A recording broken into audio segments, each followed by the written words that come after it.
Guys, here are the top 5 things that most trade business owners are doing wrong in their business. Number one, you are pricing any job that comes into your business. Guys, we cannot be going to every lead that comes into your business. We need a system in place to qualify or disqualify these leads. Otherwise, you're going to be running around town just effectively visiting tire kickers. Guys, and that is just time wasted, time that you could be spending working on your business. Guys, create a questionnaire, a template, for want of a better word, that effectively forces the client to give you the answers that you want prior to you going to see these clients. Because otherwise, you're driving maybe 20 minutes, half an hour to get there. You know what it's like. You're in there for half an hour sometimes. Well, they ask you all these fucking questions, and you know they're just not buying. Guys, we need that system in place. I mean, to put it in perspective, I would guesstimate, and I don't know the exact number, but I would guess that my clients here at Trade Coach, who have all the templates and the qualification questions and whatever, I would guesstimate that they disqualify approximately 50% of the leads that come into their business by asking leading questions, getting the answer from the client, and effectively stopping them from running about town dealing with tire kickers.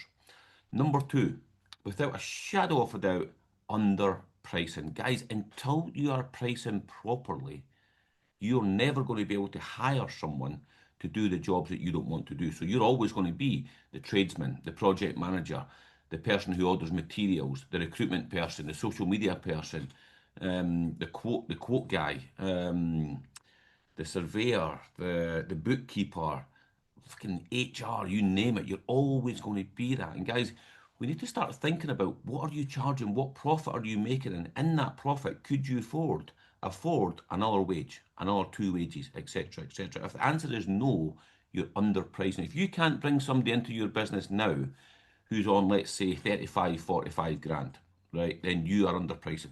Fact. Absolute fact. And you own a job, not a business. And you need to learn to add value. Again, my clients, the majority of them, in fact, not the majority of them, practically all of them are earning anything between 100 grand to 450 grand net profits every year. But they are at the same time paying other people. So had they not had these people in their business, they'd be making a whole lot more. But then again, that wouldn't be a business. Therefore, and guys, here's a good exercise for you to think about, right? Even if, let's say, one of my clients is earning 300 grand, right? I'll pick on one of them, Stephen, right? Stephen's earning about 280, 300 grand net profit, right? He's a landscaper, right? And Chris is earning roughly about 220, 240. He's a plumbing and heating engineer and so on, right? Let's say they didn't employ other people to do the jobs that they don't want to do, and they were earning 400 grand, even 500 grand a year. Guys, that money is fruitless because they're doing all the work. They've got no time to spend it. And yeah, they can say, oh, I can give it to my wife and kids. Yeah, that's all well and good. Your wife and kids would rather have you. So why not have both? Number three, no schedule on jobs. Guys, most trade business owners think that if a job runs over 2 days, let's say you've got two guys, you and two guys, right? And a job runs over 2 days, and these guys are on 200 quid a day, just for easy numbers, right? So an extra 2 days over on a job, that's 400 quid for each guy, which is 800 quid in total. Most trade business owners think, oh, I've lost 800 quid in that job. I've had to pay these guys an extra 2 days, plus fuel, plus everything else.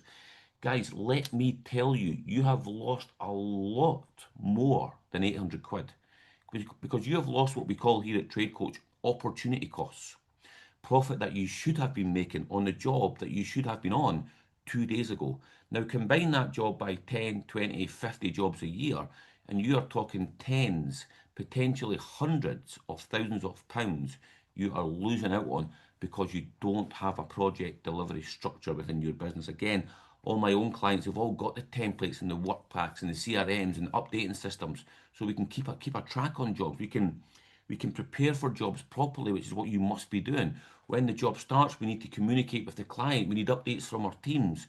We need a schedule, break the job down so we know exactly what we've got to do each day. Let me give you a scenario. If you're anything like me, when we were at school, our teacher would say to us, right, there's a homework on Monday. I want that in by Friday.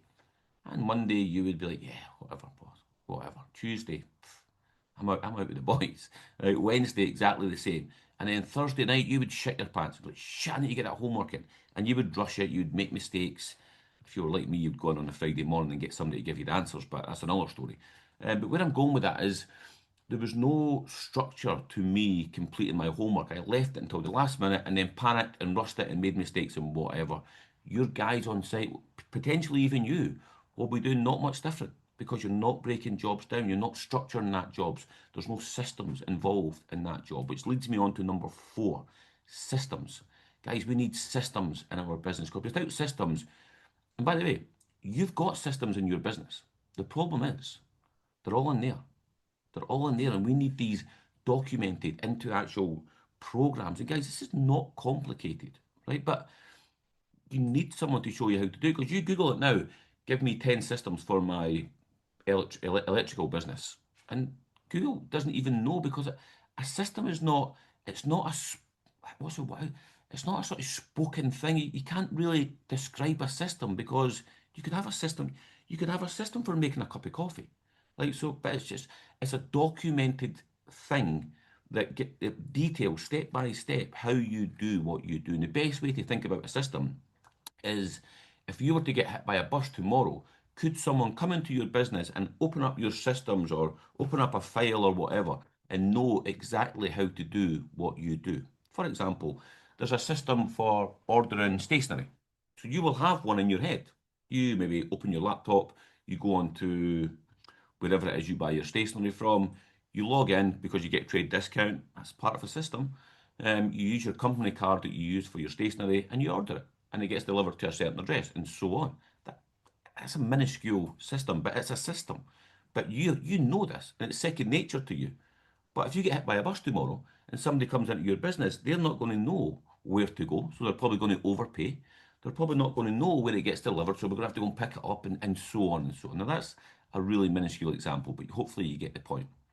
And guys, number 5, and this is massive within the construction industry, and it's massive amongst men especially, for all you guys watching this, is trust. You don't trust anyone. You've been on site enough time and you've seen enough guys take the piss, and you've maybe employed people and they've made a complete arse of things and whatever. And that's given you a serious lack of trust. And part of that will be exactly this right now, business coaching. You don't trust me. You don't trust any of these business coaches out there because, again, you're going online and you're seeing all these prima donnas proposing to make you a multi-millionaire and have you a Lamborghini, and we're going to turn you into a 10 million quid business and all that absolute nonsense. Guys, all you need to think about when you're choosing a business coach, right, is can he or she grow my business? Like, have they been where I've been? Are they where I want to be? And so on and so on. Now, I can only speak for myself. I can tell you a whole load of prima donnas out there who I'm not going to, some very high profile as well, whose marketing is second to none. And people are falling for this. The guy's my own background. I started a driveway company in Edinburgh in 2013. I had no money whatsoever. I'd just been fired from my job with B Sky B. And I looked around the industries and thought, what can I do? Spark, electrician company, yeah, roofing company, driveway company. I remember I used to fit slab driveways with my mate's dad when I was like 14, and all I was doing was bringing the slabs in. But anyway, so I thought, right, guys, I'm not sure if you know this, but I've never fitted, to this day, I've never fitted a driveway in my life or a patio, right? Anyway, started the driveway company, grew it to just under 2 million. The whole business was working without me. This is pre-Brexit. I was living most of the year in Spain. I've got a house in Spain. I was having a weekly management meeting with my management team. It lasted about an hour to 2 hours every Friday. And because of that, that then made my business attractive to potential buyers. So an investment company came in, offered me just under £1 million to buy the company. I don't know, the time was right. I was already doing trade coach and I was loving trade coach. I still do. I was living in Spain. I was playing a lot of golf. The money was life changing, but I generally do think it was worth more. But the time was right and I took it, right? Do I regret taking it? Nah, not really. Not really. It's given me this freedom because prior to selling, with the profits that I was making in my driveway company, landscaping company, I was buying properties. I was moving money about and leveraging the profits to buy property through my property company.